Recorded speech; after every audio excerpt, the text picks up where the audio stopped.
Walladzi qaddara fahada, yang telah Allah yang telah menciptakan lalu ia menyempurnakan ciptaan, dan Allah yang telah mentakdirkan, mengatur, menentukan keadaan makhluk. Fahada, maka serta ia memberikan hidayah, memberikan petunjuk. Jadi ayat ini menceritakan 4 sifat Allah. Yang pertama khalaqa, yang kedua sawwa, yang ketiga qaddara, yang keempat hada. Allah menciptakan serta menyempurnakan ciptaan manusia. Allah menentukan serta memberi petunjuk kepada manusia. Bukan dekat manusia, binatang pun serupa Allah bagi petunjuk. Bagaimana cara dia nak makan, bagaimana cara dia nak bekerja. Seekor semut melihat seketul gula, dia tidak mendekati gula itu, tetapi dia pergi memanggil sekumpulan semut yang lain, bala tentera yang lain, yang mampu untuk menggerakkan seketul gula itu untuk bawa balik, untuk menggerakkan untuk mereka makan. Siapa yang ajak dia untuk dia panggil kawan-kawan dia, siapa yang ajak dia untuk bekerja sama dengan yang lain untuk membawa makanan itu? Allah yang bagi petunjuk kepada binatang untuk cari makan. Allah yang bagi petunjuk kepada binatang untuk menghadapi kehidupan. Seekor burung ketika dia mengeram telurnya yang akan menetas menjadi anak, dia hias sarangnya itu buat bagi elok, kerana nak sambut kedatangan anaknya. Jadi kullul makhluqat umamun amsalina arzaqan wa ajalan wa a'malan. Pelbagai makhluk itu seperti kita, seperti manusia, di sudut mencari rezeki, di sudut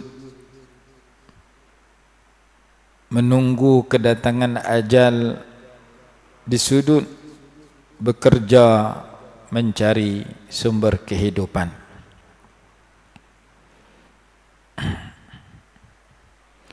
Sambungan ayat yang kita bicarakan hari itu, Allah berfirman dalam surah Al-An'am ayat 38, ma farratna fil kitabi min syai' summa ila rabbihim yuhsyarun. Kemudian ujung ayat menyatakan kepada Tuhan mereka, mereka akan dikembalikan. Dalam hadis riwayat Muslim, At-Tirmidzi, Ahmad,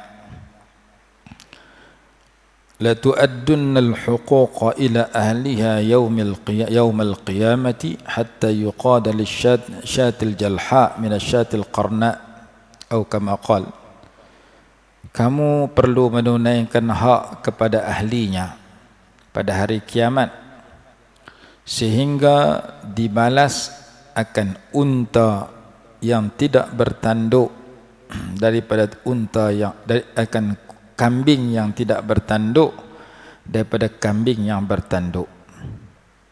Kambing di dunia bertanduk, dia buat zalim, buat naya kepada kambing di dunia yang tidak ada tanduk. Dia tanduk kambing tu, sakit.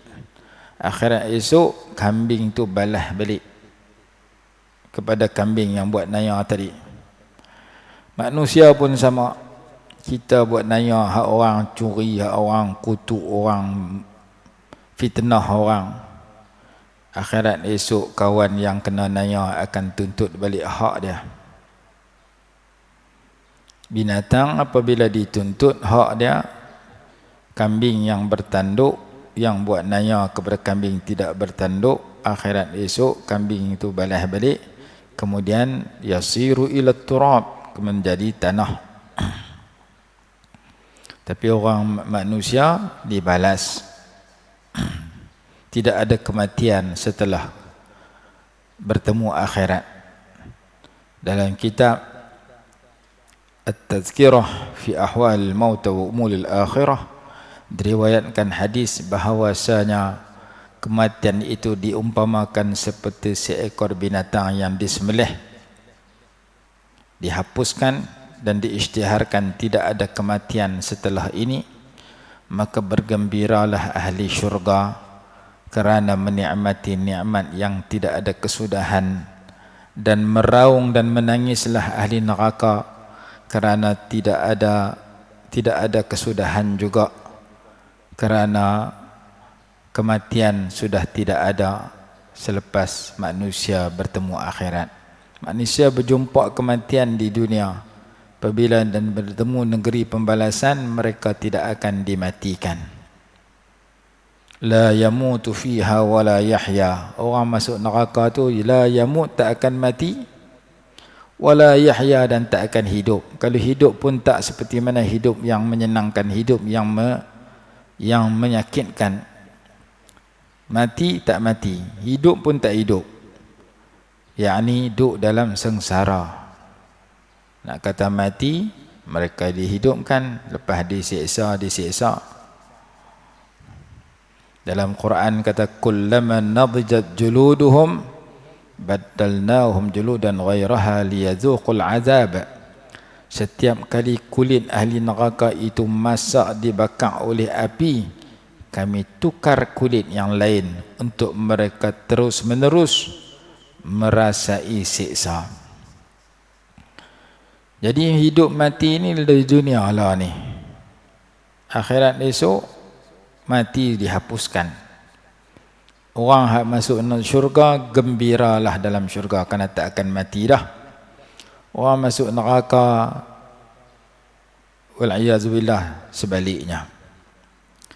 Jadi disebutkan bahawasanya binatang-binatang itu serupa kita, mereka cari makan, maka cari rezeki, mereka dapat petunjuk bagaimana nak hidup. Jadi seperti mana yang kita sebut dulu bahawasanya ulama sebut petunjuk itu beberapa bentuk.